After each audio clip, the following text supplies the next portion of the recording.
We'll use a metrology tool to find contaminated chips. Even the smallest amount of dust can stop a chip from working properly. That's why contaminants can cause malfunctions in devices that use these chips.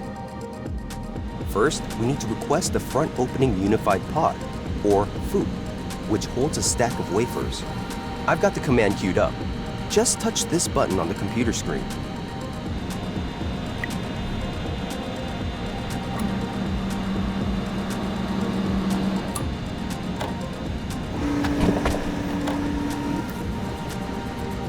The red dots indicate the particles found on each.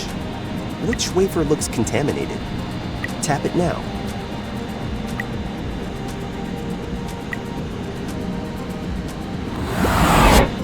Now we're small enough to see the particles on the surface of this wafer. See why it's so important to keep these bits of dust out of the clean room? I'll use the metrology tool to take pictures of this wafer. I'll also send a report over to another technician. Thanks for helping out today.